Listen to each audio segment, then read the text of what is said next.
And my name is Amanda, and I've been working with the fantastic staff team and trustees of the school board for the last 4 to 5 months to support the conversation around the long-range facilities plan.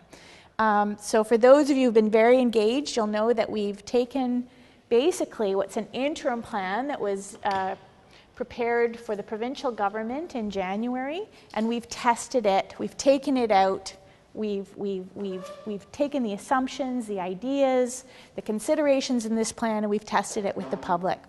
I'm going to just give you a very brief overview of our process, who participated, and some of our key findings. I will tell you that the last meeting I had completed at around 9:30 last night.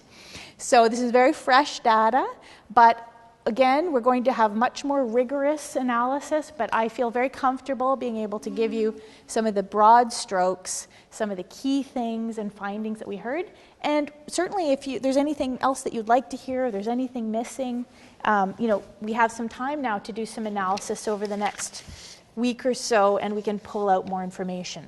So it's been a really interesting and challenging few months. As you know, there's lots going on for the school board, and this is a very complex, really one might say a wicked problem. There's so many strands to this knot. Yes, I agree. And so we tried to develop, back in January, we tried to develop terms of reference that would guide our activities. And that in itself was a planning process where we really sought counsel from the trustees, we spoke to the stakeholders of the VSB, and we really tried to identify what would be a meaningful process. And we came up with some very good, I believe, principles that we would really commit to information sharing so that we were communicating as clearly as possible about complex information, that we would be inclusive. So, we had many, many meetings in different forms, and we'll talk a little bit about that, but we really tried to commit to providing as many opportunities as possible to people to participate.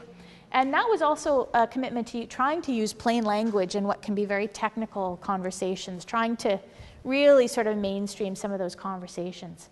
We really tried to promote two-way conversations, so we committed to very robust social media program, and as well really providing lots of opportunities for people to tell us what they thought.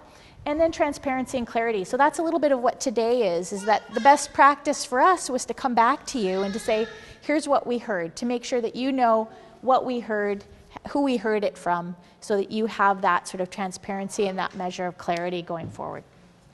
So again, just as a review, we started in February speaking to many stakeholders internal to the VSB.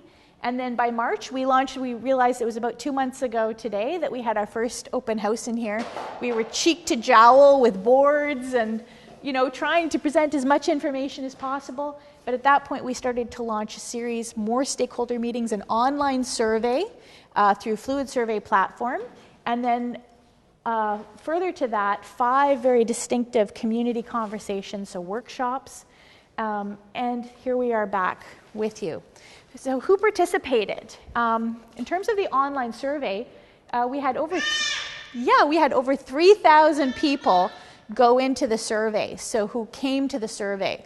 And some of them started it as well, but we had a nearly 57% completion rate, which is actually my colleague Vanessa, who is administering the survey, got a call from Fluid Survey. They said, what are you guys doing? Nobody gets 57%. So we had very deep engagement on the survey, and we had 1,646 completed. A little shy of our 2K target, but I think very reasonable and a very good data set. And I'll talk a little more about that data as we go.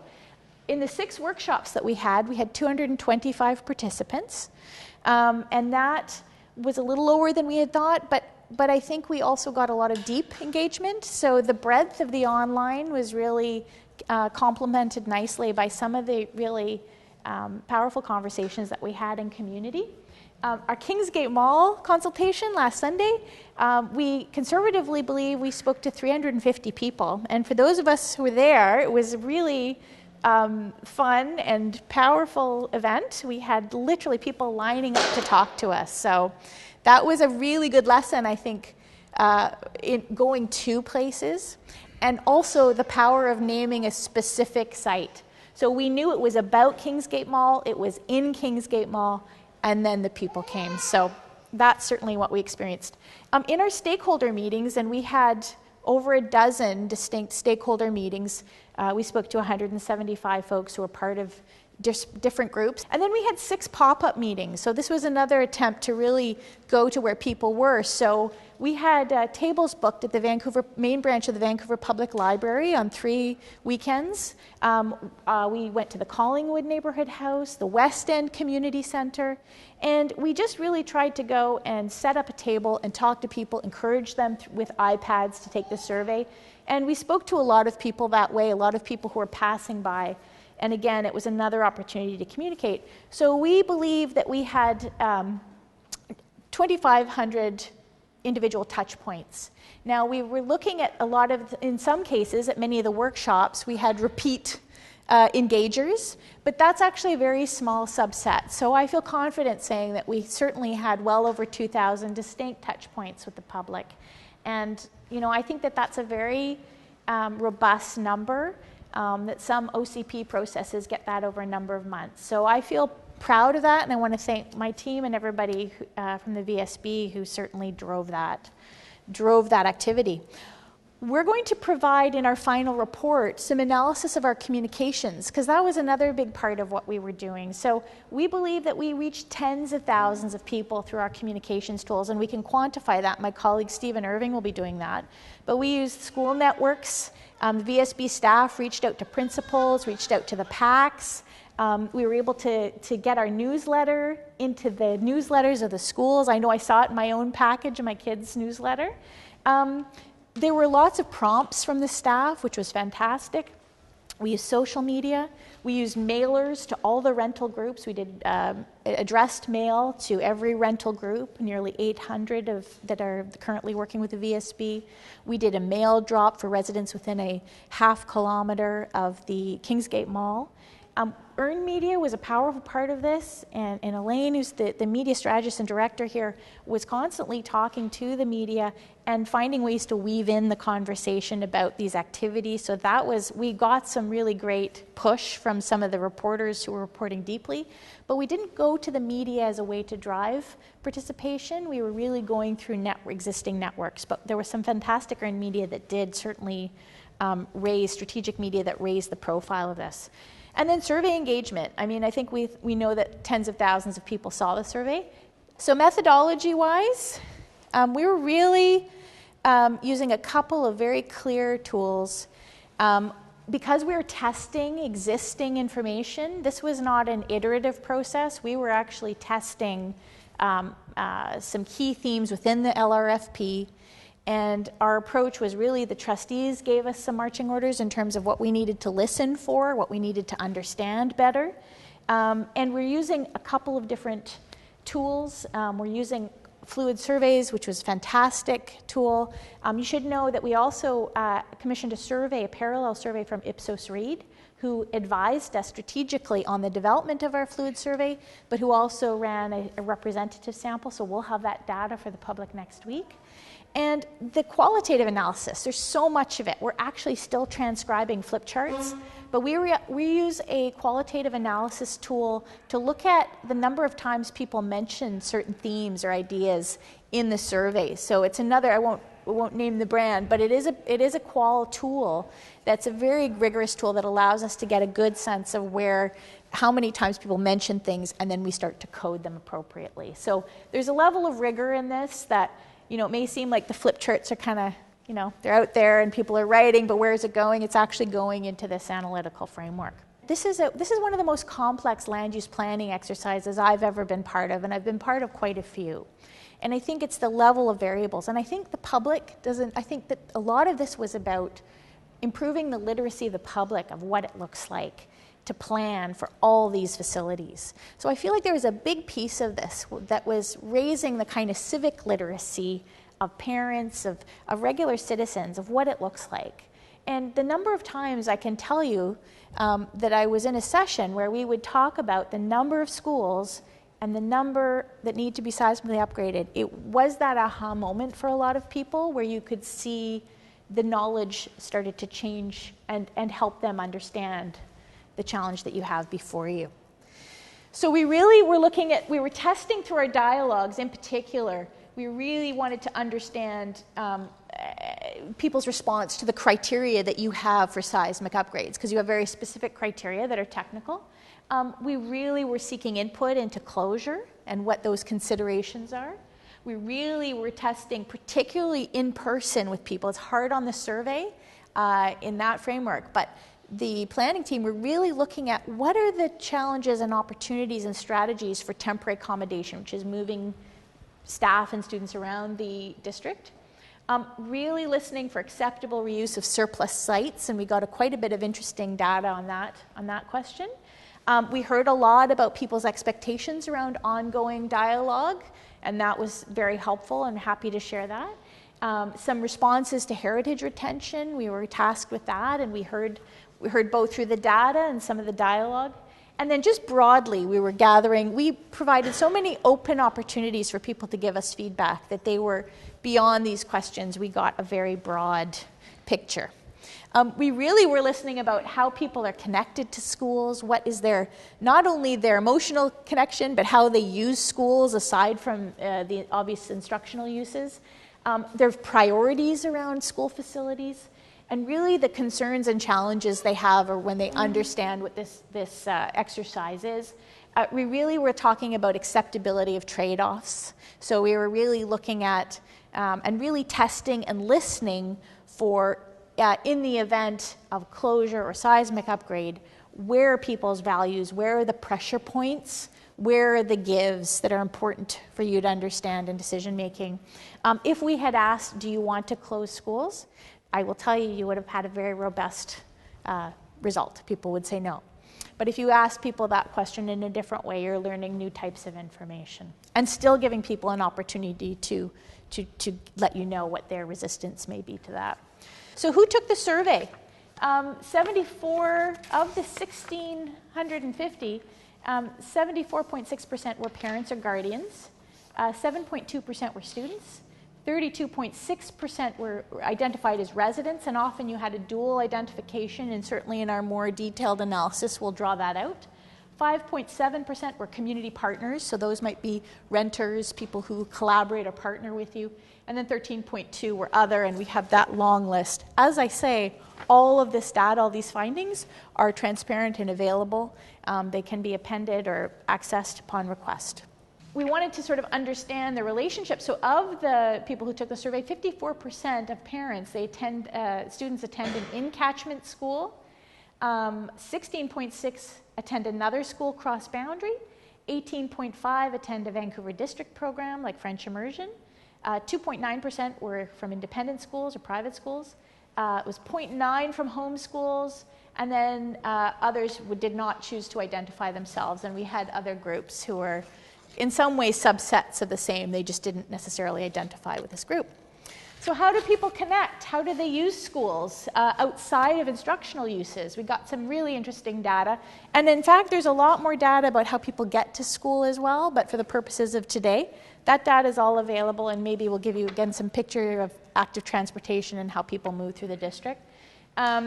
Most people, 46.5%, connect to school facilities through sports, culture, recreational activities. And this was actually a huge theme. Sorry if that's hard to read. It's quite small, but certainly, again, all this will be online, so you'll be able to see it in more detail. Throughout our conversations, recreational uses, whether in terms of reuse of space, people really privilege play spaces, green spaces, recreational uses at facilities or on fields and play fields. So that doesn't surprise us because that came up quite a bit. Breakfast and lunch programs are at 19.5, before and after 21.4, strong start nearly 10%, healthcare like community nursing is at 7. Pre-K was lower than I would have thought, but again that may be because people their kids aren't in school yet, so they're not as engaged in this survey. And then community services, you see 12.9, adult ed 5.7. So we got, I think, a pretty good span of participation of people, users who are using the facilities in varied ways. I will tell you also, we collected the first 3 digits of postal codes, and we're still coding that, but we believe we got very good representation across the city. So from every corner of the city, so that's good that we weren't just getting one part of the city represented. And certainly Ipsos in their survey, they can stand behind a complete sort of look at the city in total. So when we asked people, this was an open-ended question, and these were some young women I ran into on Friday morning at Moberly, where we actually did a pop-up. We had tea with parents who were bringing their kids to school. It was a really interesting morning and really lovely. Is that we heard in this open-ended question that really most people, what's special or unique about the school is the education and the programs offered there. People really talk about their relationships, they talk about their connection to people, they talk about programs. They do occasionally mention things like the track fields, the playgrounds. They certainly identify at times the architecture, the look of their school, but when they talk about what's special about their specific school, they're less talking about the place than they're talking about what happens there. So I think that for those of you who are educators, that's what you know, but that's certainly what people told us as well. And some lovely stories and narratives within that as well. In terms of priorities, and this was a young man on Wednesday night drew this when he was thinking about how he might include some housing close to his school. So he was doing a bit of drawing for us. So this was really interesting. So what are your priorities? So I'm going to have to read this for you because it's hard to see.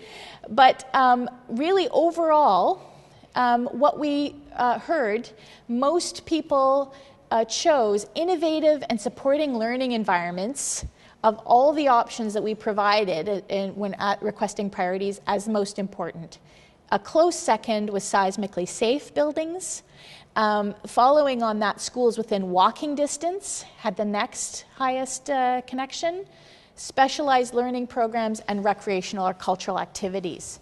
Some of the ones that were on the bottom of that were new schools in areas of growth, school or design appearance, heritage value, and open play space. So some of those were close in nature, but by a country mile, innovative and learning in supportive learning environments and seismically safe buildings were the top 2, and the rest all came within a very close median. So we were able to say, with some confidence, that those were powerful priorities.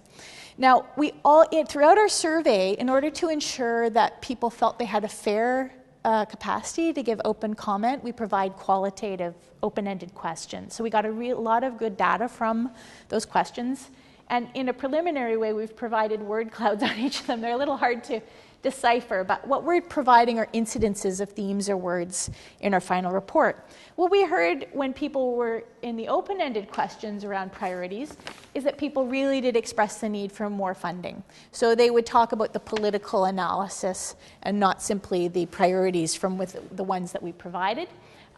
Certainly walkability, again, schools that are within walking distance, people reiterated that, and that was certainly important. And there was a lot of discussion about crossing catchments, and throughout this, that's been a cross-cutting issue of looking at, even if people are identifying how difficult this activity is with factoring in a student's crossing catchment when you're trying to plan in place. And so that was certainly one of the things that we heard repeatedly within this open-ended question. Please jump in if anything isn't clear here, and we'll have some time to talk about this afterwards.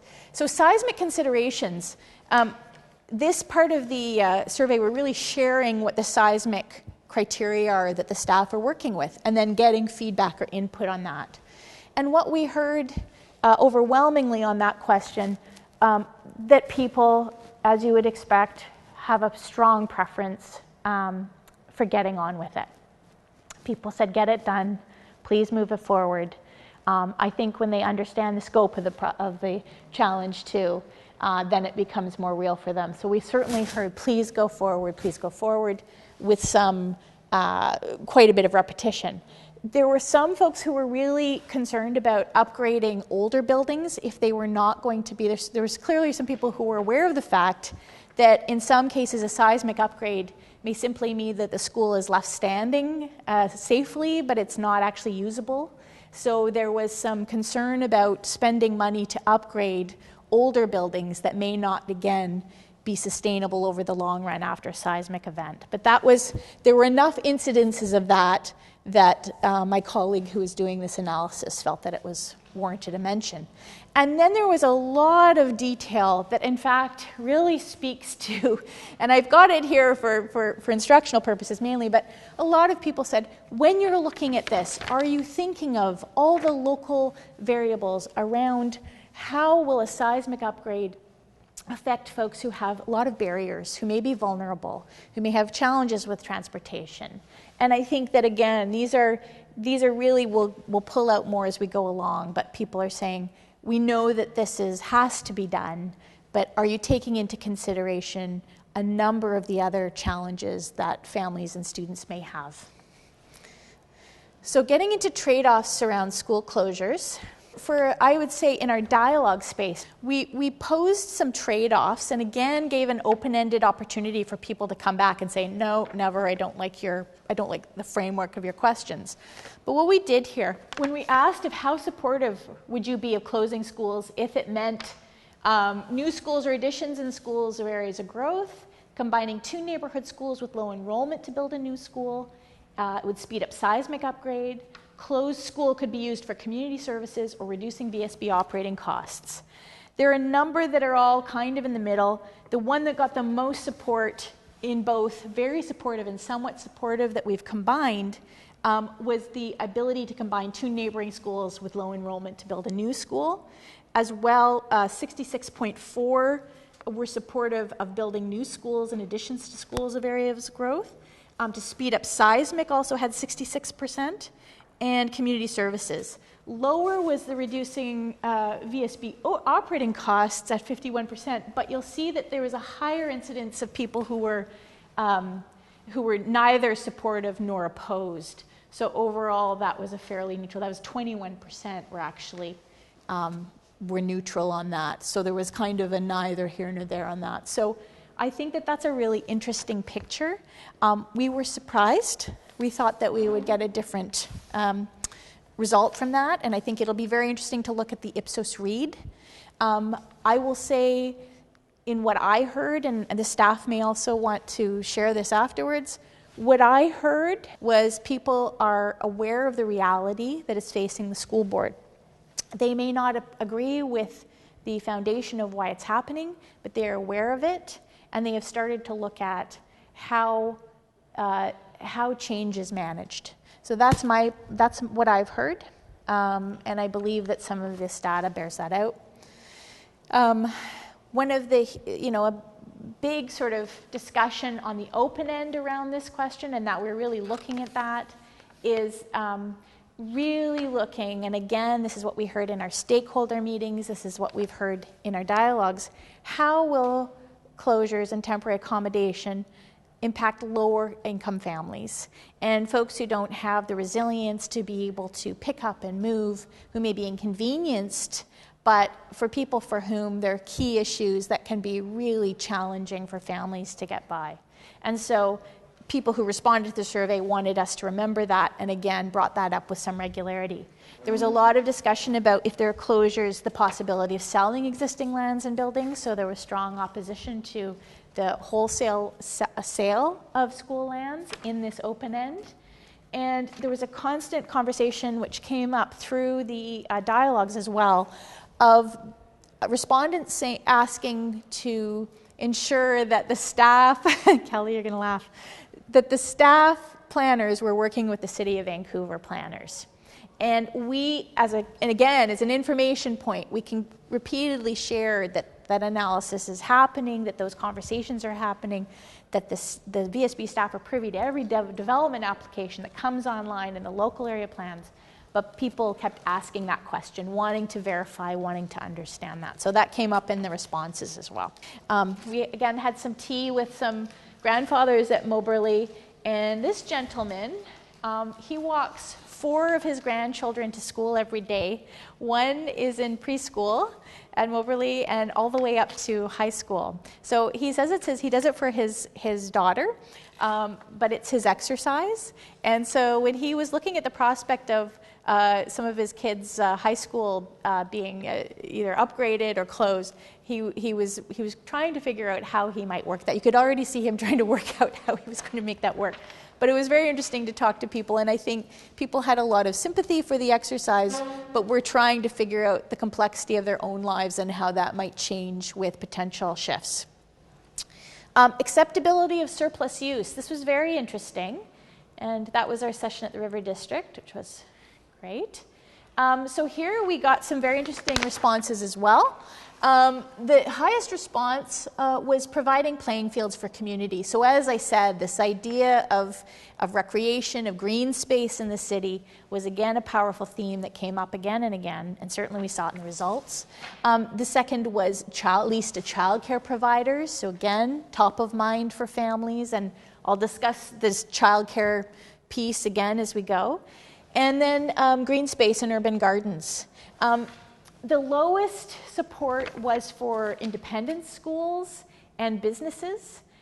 In fact, we had high levels of opposition, and in the qualitative comments as well, there was a lot of discussion about that.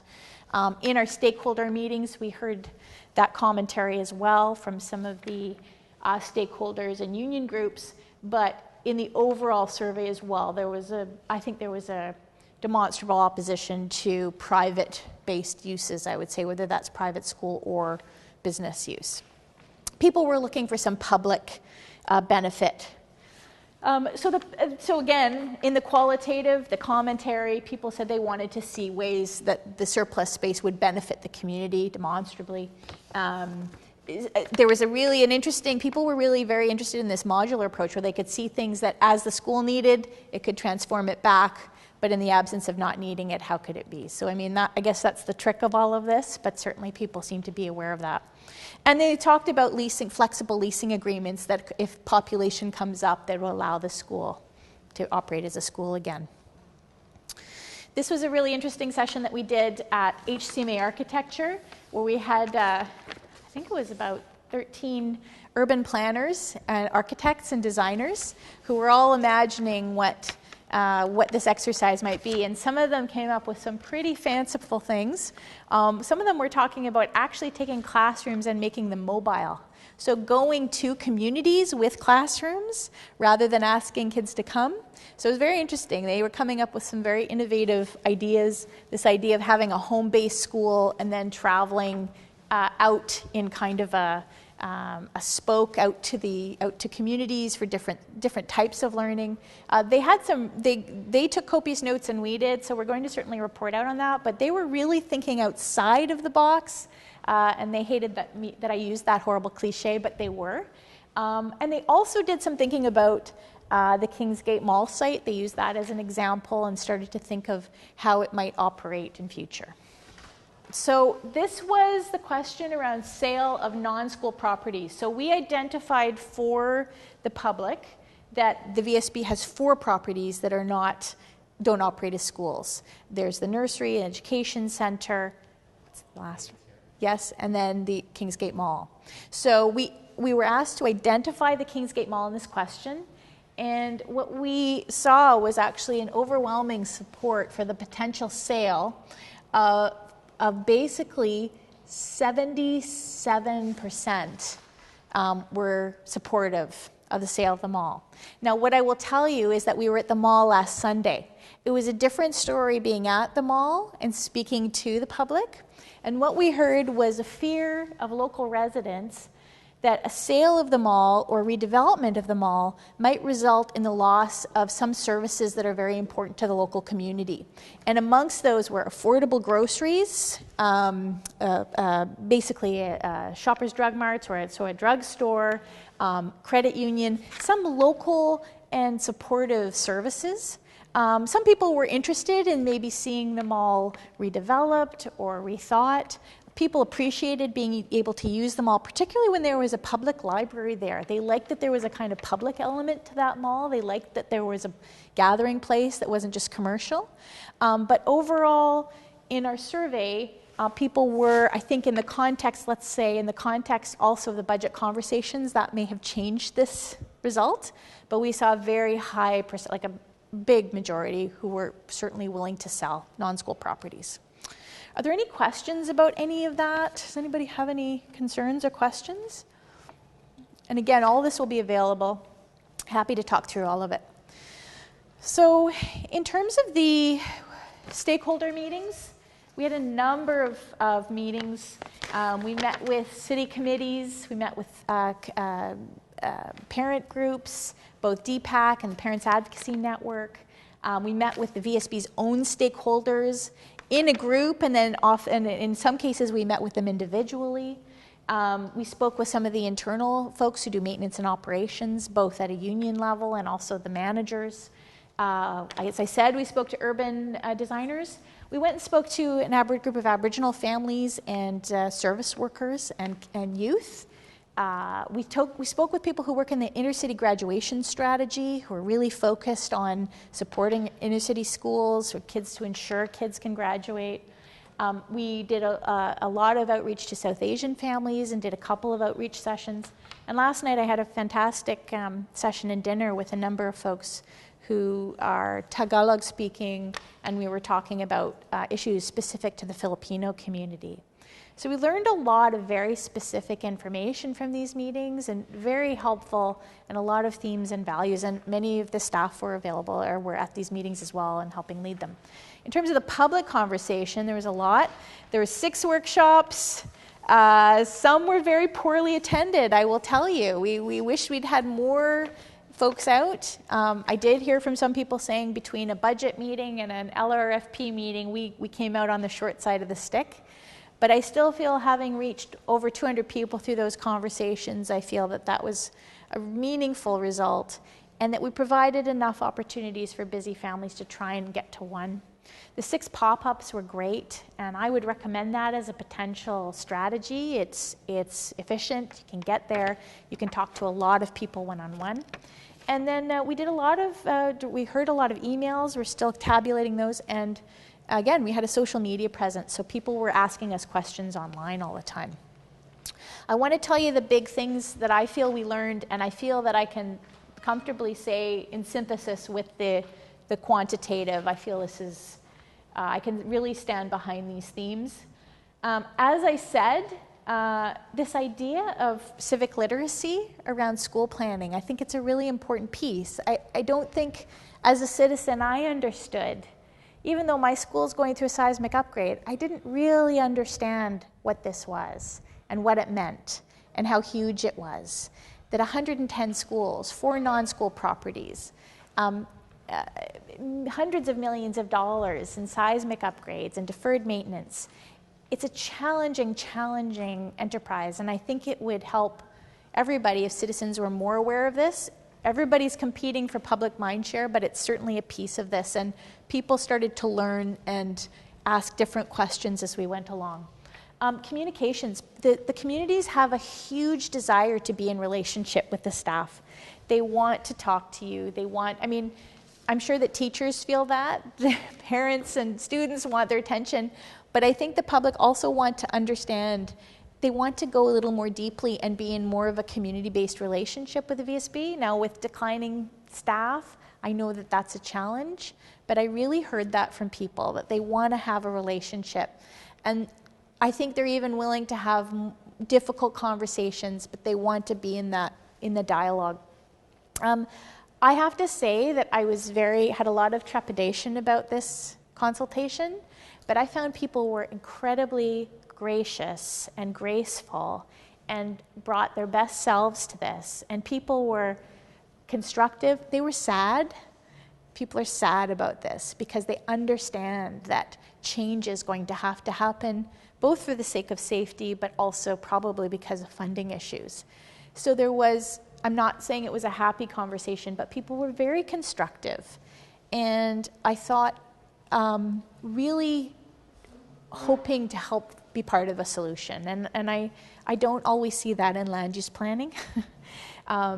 So it was very heartening to see that. I think there's citizens are very, they have a great deal of affection for the school board and for the trustees, and they want to make this work too. So they told us you need to get it done. They want safe schools where there was tension, and there's a lot of people saying they want schools where they're needed. So I'm hearing that. I won't call her out, but I had a planner who works in housing actually for the city of Vancouver, and she actually did give me an earful, but it's good because she's a planner, so I thought, okay, this is your chance to get your yayas out.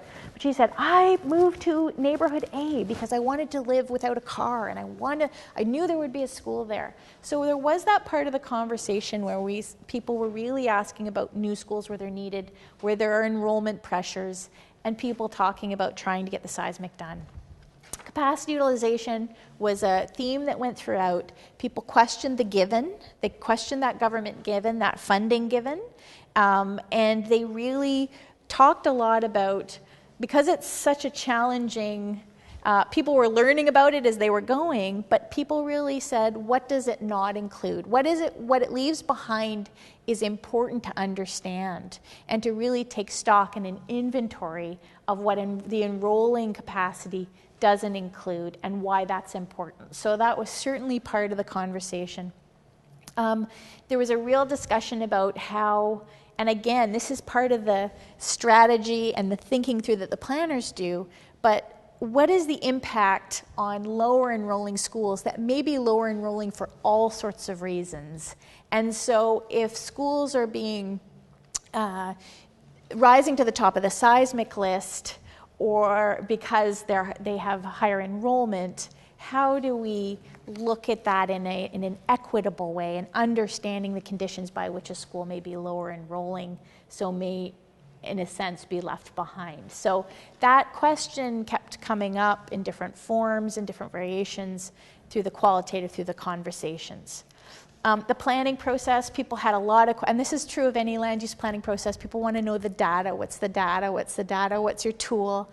And so they asked a lot about, what are your predictive models? What is your tool? Questioning the data. Are you collaborating in your data? Do you have the right data? How do you know this is working? And I think that that's common, but it was certainly a point. And so I think being more transparent about that, the planners were able to do that and the staff were able to say, this is how we're doing it, but we had to keep having that conversation. So maybe there's a more of efficient way to do that, maybe a video, maybe in something that allows the public to understand, yes, you're doing this work, you're using rigorous models, and here's what they are, by the way. The biggest theme, equity and accessibility. That we heard a lot when we were asking for input on closure and temporary accommodation.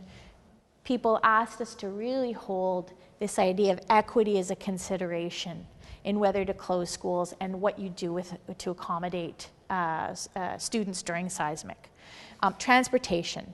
So from a place-based perspective, transportation is a huge issue. So I was trying to figure out how to frame this, and those of you who work with health at all, you talk about sort of the social determinants of health. There might be sort of social determinants for education as well, and transportation is one of those. So how easy is it for you to get there? So last night I was talking to people who came to Canada through the Live-In Caregiver program as nannies. They've brought their children over to Canada. Frequently, they're working 2 or 3 jobs once their kids are here. They're moving to neighborhoods where their children can walk to school because of a lot of economic issues. And particularly for high school students, there's a lot of concern about being able to afford transportation. And also, there's a precariousness for a lot of young people who are vulnerable. Their attendance can be a challenge. And if we're creating more barriers to attendance through creating transportation challenges for folks that depend on catchment schools, that was something that we heard a lot about. Relationships. Now, relationships are portable. Relationships are people, they're not places. But there were a couple of groups that we spoke with about, again, this idea of proximity in relationships and the power of certain relationships in place, particularly when you see co-located activities, you see things like, community and family work and food and that kind of thing. So really, particularly, I will say we heard from Aboriginal families saying that for some youth who may have experienced, have been in foster care, they experience enormous disruption, and in fact can also experience disruption, tend to be very transient through their school population, and so adding more layers of that can be disruptive to families that may be experiencing it. Young people told us that. And certainly for students with special needs, newcomers to Canada. So this idea of disruption, how can people be accommodated to understand both at a planning level, how can we address this, but also maybe accommodating people once decisions are made. What are the extraordinary kind of supports that can go in to support people if you're moving their school because of seismic or other things? And there's again this sense of that to be a just city and an equitable city, really trying to understand local conditions and what's happening and how they may impact people differently. And I've heard this certainly from the staff are thinking through these things, and the public is certainly coming to this as well. So it was an ongoing theme, and so just trying to sort of frame that in a way that is, that makes sense. Childcare. Childcare has become a necessity for families in the city. Everybody's working, whether you're a single parent or a dual parent family, everybody's out there hustling in Vancouver. So childcare, out of school care is very critical. So even in discussions of temporary accommodation, people were thinking, okay, well, the kid goes on the bus back to the site, where's the out of school care? So really starting to think through that, and that was a huge priority and a challenge for people in thinking through how are they going to be able to access already limited childcare. And we had some great partner childcare providers at our sessions, and they talked about how they did it, and they had to work really closely with the staff. They had to find solutions. There's a cost to those childcare providers. They're going to have to scramble to get new licensed spaces to try and figure out where schools are going. So there's going to be disruption to them, but again, wanting you to know that and to think about that and the role of that child care to different populations that are served by particular catchment schools. So that was, again, a big theme. And then there was actually a great theme of opportunity and possibility, where people started to think really creatively, and this is what I mean when I say people were constructive and thoughtful. Even people who were worried about the potential of a closure, they started to say, well, what about affordable housing? So many people talked about, could you actually site housing with schools? And much more openness to that. Much more openness to co-location of services or activities that might be considered adult or would have been, people are saying, well, children are running into adults in all different parts of their lives. Can we think more creatively about the kind of things that we bring together? And housing was certainly one of them that came up over and over again. And this idea of the hub model of co-located services, people talked a lot about, and I'm not saying this because this is my school, but Strathcona or community school models that work well, that are functional models, that have demonstrated good on-site partnerships. Are there ways, there might be a new era of that might bring city together or different VCH, different partners who are out there who are looking for space, looking to provide support. Our city's changing, the form of development's changing, and there's new ways of learning. Can we start to respond to that? So we heard those ideas, and that was really interesting to hear that. And particularly housing kept coming up again and again. So here's a few closing comments. There is more support for closures where they expedite the seismic plan. People can go there very quickly. If you're going to close a school and we can get these schools done, people get it. I would say they are not happy about it, but they support it. And we certainly saw that in the data, and we certainly heard that in the comments. Where there is more acceptability for closures as a closure, not as a temporary accommodation site, is when there's demonstrable benefit to the VSB and to school-age children, where people can really see, well, there's a trade-off here that's worked for me. I get a new school, some new capital dollars have gone back into it. They need to see the benefit. They need to have that communicated clearly, and they're looking to that as well. And I think that communications and support, so people understand that there are going to be tough things happening, they really emphasize the need to have over-communication, the need to be in relationship and to understand what's coming, even if you feel like you've said it to them or they heard it or you've put it out there. I had somebody who works with Aboriginal families saying, my parents are really want to know what's going on. This not knowing is creating anxiety. We heard some of the teachers saying that. They want to know, their parents need to plan, the kids need to plan, they want to plan. So people are looking for clarity, certainty, and communication. And I think they support a measured plan. They want sensitive approaches. They want safer and better schools.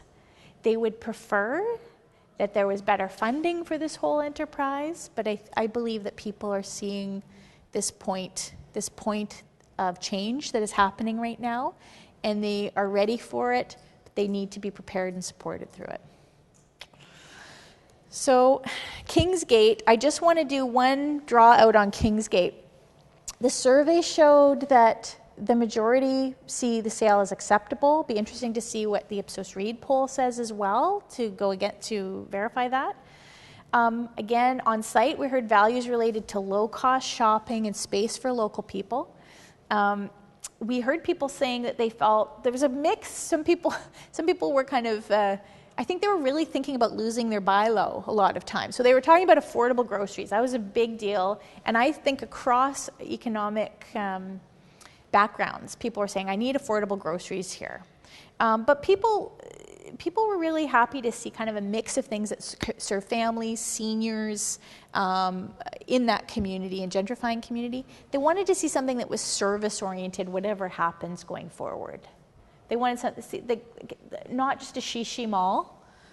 They wanted actually something that had, something that like people really like the dental clinic there, the optician, the credit union, place to get the liquor store. People love the liquor store. I feel comfortable saying that. And then in the longer data, the bigger data tells us that across the city there's support for the sale.